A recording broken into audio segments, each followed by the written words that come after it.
जय श्री कृष्णा दोस्तों। ओम नमः शिवाय। आपका हमारे यूट्यूब चैनल में स्वागत है। दोस्तों, आज की कथा अमृतत्व प्रदान करने वाली है। यह अमर कथा माता पार्वती तथा भगवान शंकर का संवाद है। आगे बढ़ने से पहले यह निवेदन है कि आप हमारे चैनल पर नए हैं तो प्लीज़ इसे सब्सक्राइब कर दीजिए, लाइक कर दीजिए और ज़्यादा से ज़्यादा शेयर कीजिए। दोस्तों, यह कथा लोक परलोक का सुख देने वाली है। स्वयं शिवजी ने इसे वरदान दिया है कि इस कथा को जो भी श्रद्धा पूर्वक पढ़ने वाला, सुनने वाला जो भी मनुष्य होगा उसे शिवलोक की प्राप्ति होगी। पौराणिक कथा के अनुसार एक बार माता पार्वती ने शिवजी से पूछा, हे स्वामी, आपके गले में ये मुंड माला कैसी है? शिवजी ने बताया, हे पार्वती, ये नरमुंडों की माला तुम्हारी है। तुमने जितनी बार जन्म लिया और मृत्यु को प्राप्त हुई उतने ही ये नरमुंड माला हैं। माँ पार्वती के मन में जिज्ञासा हुई, बोली, प्रभु, क्या कारण है कि मुझे हर जन्म के बाद नए स्वरूप में आकर फिर से वर्षों तक कठोर तपस्या करनी पड़ती है और तब आप मुझे मिलते हैं और आप अजर अमर हैं, आप जन्म मृत्यु से परे हैं। प्रभु, आप मुझे बताएं कि मेरी इतनी कठोर परीक्षा क्यों? भोलेनाथ बोले, हे पार्वती, यह अमर कथा के कारण है। तब माँ पार्वती बोली कि मुझे भी सुनाइए यह अमर कथा। प्रभु, कृपया कीजिए मुझ पर। भोलेनाथ पहले तो टालते रहे, लेकिन माँ पार्वती के हठ के आगे उन्हें अमर कथा सुनाने का निर्णय लेना पड़ा। परंतु समस्या यह थी कि कोई भी इस कथा को न सुने। अतः किसी एकांत निर्जन स्थान की खोज करने लगे।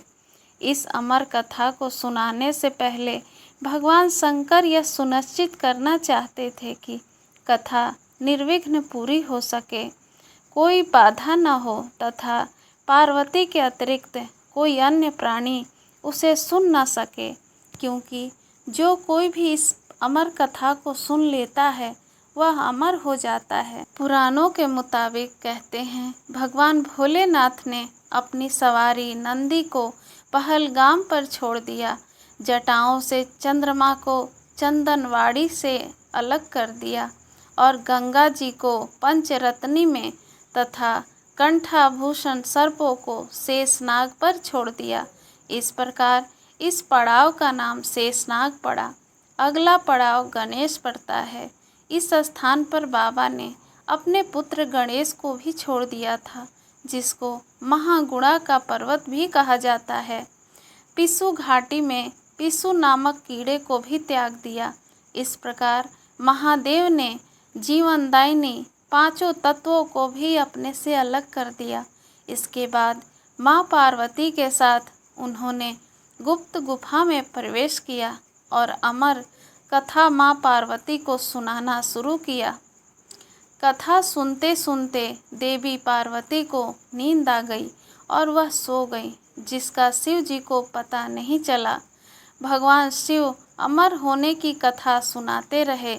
उस समय दो सफ़ेद कबूतर शिव जी से कथा सुन रहे थे और बीच बीच में गूं गूं की आवाज़ निकाल रहे थे।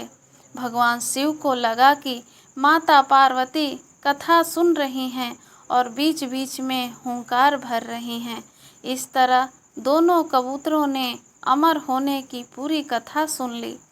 कथा समाप्त होने पर भगवान शिव का ध्यान पार्वती की ओर गया, जो सो रही थीं। जब महादेव की दृष्टि कबूतरों पर पड़ी तो वे क्रोधित हो गए और उन्हें मारने के लिए आगे बढ़े।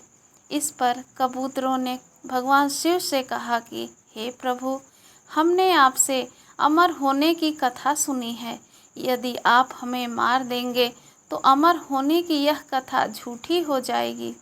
इस पर भगवान शिव ने कबूतरों को जीवित छोड़ दिया और उन्हें आशीर्वाद दिया कि तुम सदैव इस स्थान पर शिव पार्वती के प्रतीक चिन्ह के रूप में निवास करोगे। अतः यह कबूतर का जोड़ा अजर अमर हो गया। ऐसा कहते हैं आज भी इन दोनों कबूतरों का दर्शन भक्तों को यहाँ प्राप्त होता है।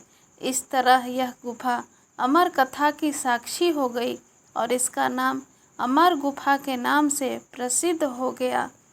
वीडियो के एंड तक बने रहने के लिए धन्यवाद दोस्तों।